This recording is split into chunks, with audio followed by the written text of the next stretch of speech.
Hey everybody, Nick Espinosa, your Chief Security Fanatic here, and it is Sunday, so we are doing Breaches of the Week.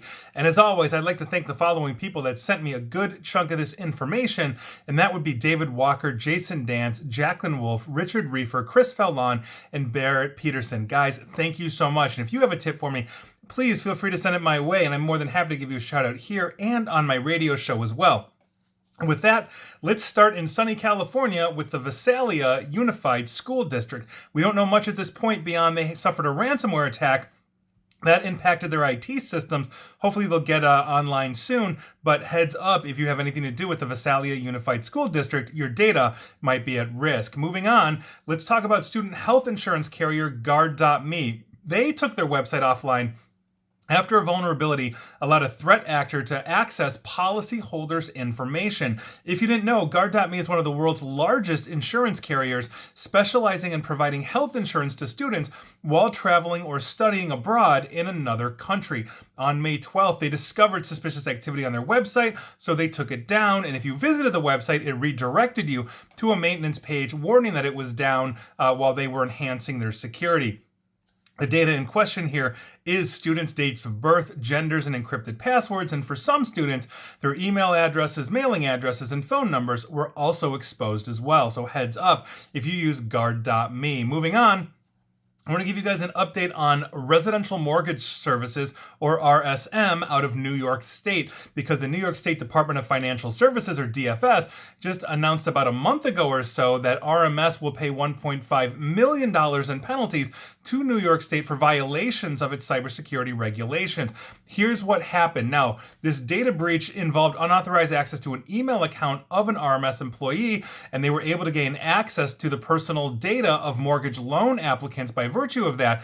But RMS didn't do anything until they were prompted by DFS in 2020, and they failed to basically conduct an investigation and identify consumer data, and here we are. Transparency through a data breach, very important. Otherwise, you might be paying New York State or your state a lot of money.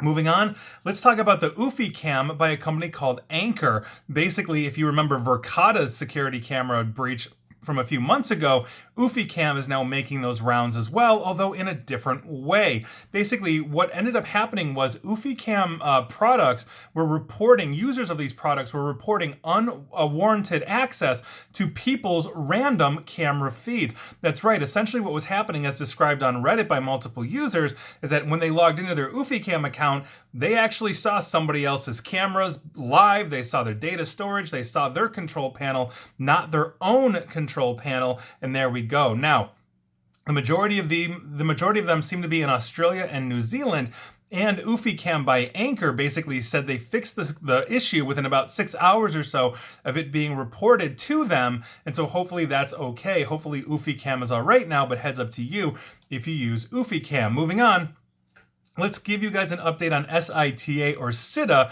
If you recall this from months ago, basically they got hit, and something like 90% of the world's major airlines actually use them to run their frequent flyer programs. And so we saw a ton of major airlines come out and basically disclose data breaches.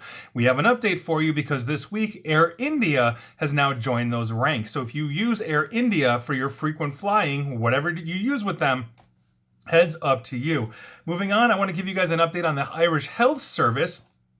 As of Friday, May 21st, according to the BBC, the attackers responsible for carrying out basically this massive disruption to the Irish health system, this would be the Conti ransomware gang, basically turned over the decryptor without Ireland actually paying the ransom. Now, Conti was reportedly asking for $20 million US, or 14 million euros, to restore services after the quote-unquote catastrophic hack, but now they have turned over that decryptor. The Irish government has consistently said that they essentially will not pay this ransom, and this has not changed their position as well.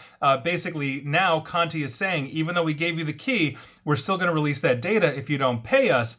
Ireland is refusing to do that. So heads up if you're an Irish citizen and use the Irish health system in your country. Moving on, let's talk about Capture RX.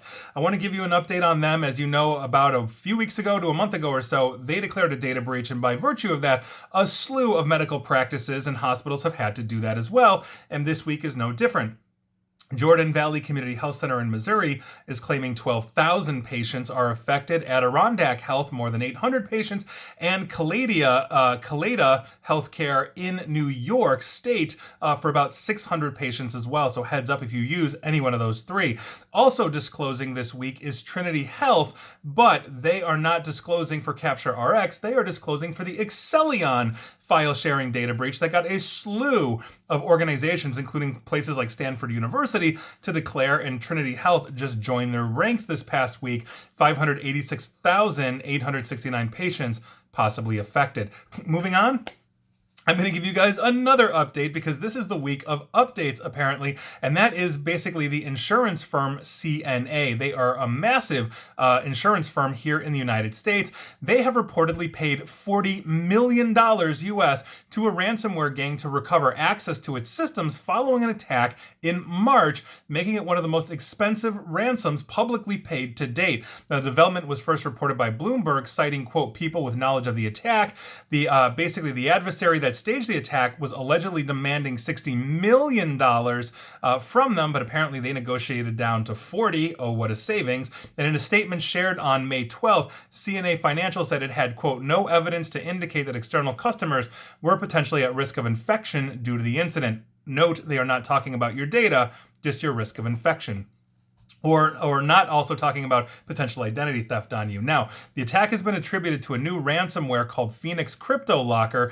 Basically, that's what was disclosed in March, and the strain believed to be an offshoot of the Wasted Locker and Hades, both of which have been utilized by Evil Corp, which is a Russian crime network notorious for launching ransomware attacks against several U.S. entities, including Garmin, and others as well. So obviously, that's a huge, huge thing. And this is actually a shorter week than usual, because we are into our finalies already, and we're only like 7 minutes into this video, so that's kind of cool. Now, the first one is that actually the Dark Side Ransomware gang. You may know them from the Colonial Pipeline mess, my video yesterday. I urge you to watch that because the pipeline itself wasn't hit, and I laid it all out in that video yesterday, so it'll be right next to the video and podcast you're watching or hearing now.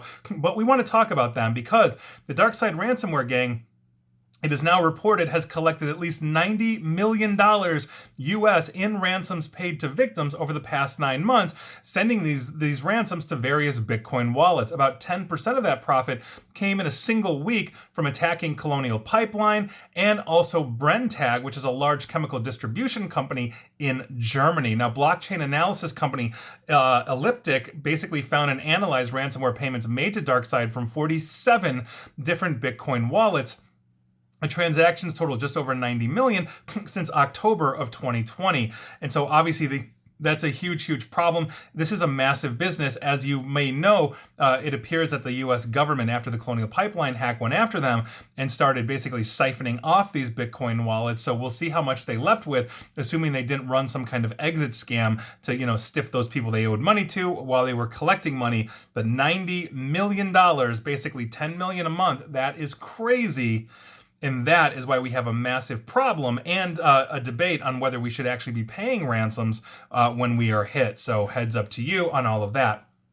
Moving on, I actually want to give you guys an update on the water treatment plant in Oldsmar, Florida. You might remember this one. I covered it at length in February when basically the water treatment plant was attacked and somebody tried to introduce lye into their water system, which would have killed the town had that happen. And basically one of their employees found it and was able to quickly shut it off. So no harm, no foul there. But a new study has found that water treatment plant in Oldsmar, Florida, where the attackers attempted to poison the water, was involved in another potential breach at the same time. Now here's what's going on. A browser being used on the plant's network was traced back to a watering hole attack that was allegedly targeting water utilities across the country. Quote, we have medium confidence it did not directly compromise any organization, but it does represent an exposure risk to the water industry and highlights the importance of controlling access to untrusted websites, especially for operational technology and industrial control system environments. Now, researchers with Dragos found that the WordPress website of a water infrastructure construction company in Florida was hosting malicious code in the footer file of their website, and basically they were luring operators at water utilities in the state and elsewhere to go to their site and then obviously get infected by virtue of WordPress flaws.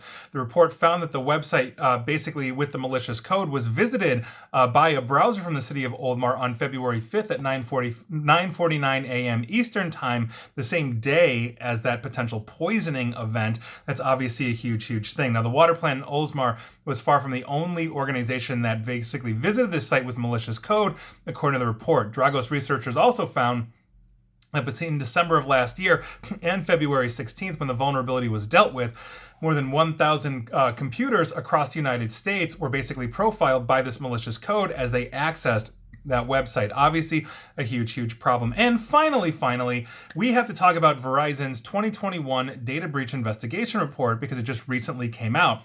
This is coming from Solution Reviews.